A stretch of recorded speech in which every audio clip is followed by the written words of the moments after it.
kushemererwa bari kweshongora ebyeshongoro ebyo kuhimbisa Ruhanga otireho no kuzina.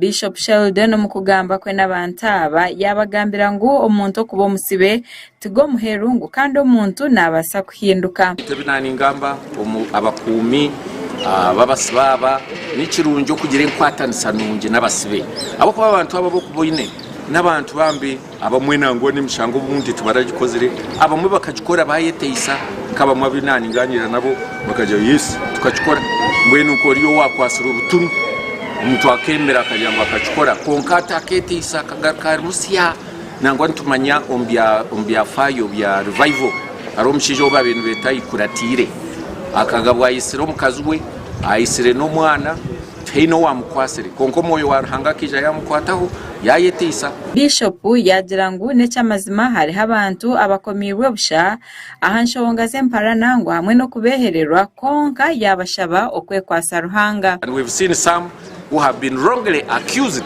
and have found themselves in prisons. So we are all sinners. We need to ask God to forgive us, cleanse us, purify us, especially at this time of the Last Supper when Jesus Christ was betrayed by his own. Bishop yayongera yabahamiza ngu ahanshonga yona yabaretire baba basibeti bine ku rugari Ruhanga ngo abo kuba Ruhanga nasasira abantu be. Central prisons. What message for prisoners? About 100 women and about 1,000 men plus. Good morning, my Lord Bishop. I'm all right. You have the message, what the Lord has been speaking to me lately. Please do, Gambera, you could have Pura Cherry when you have to Gambanaza past speech.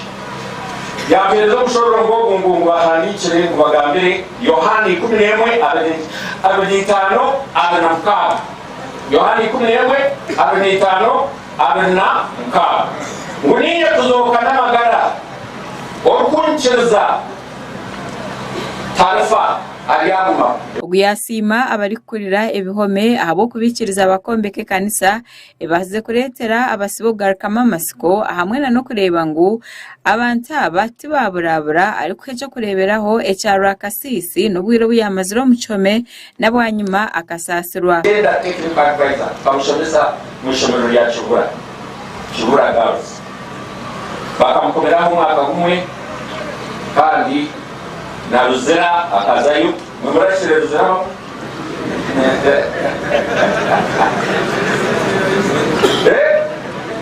ato bona bali general umulimu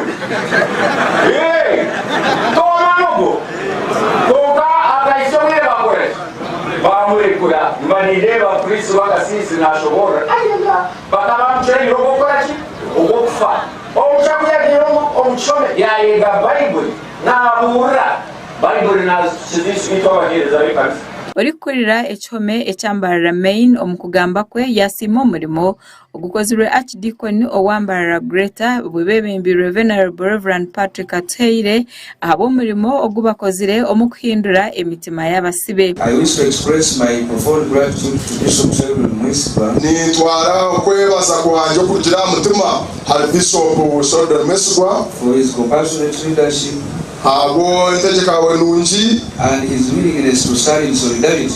Kandi nokunda kwa gumano no soyemera n'abantu kwatanisa with the marginalized and oppressed. Kandi n'abantu abanjirwe n'abamwe abaryaho abanyisisiwe.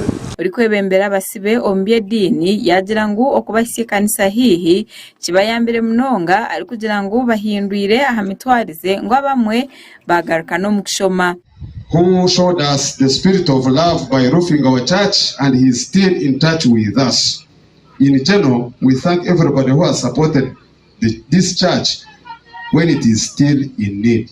Mureberezi na timu ye bahaye bintu omuchome ebirimenanga za Bible emijozi yo kuzana ompira hamwe na nebindi bintu.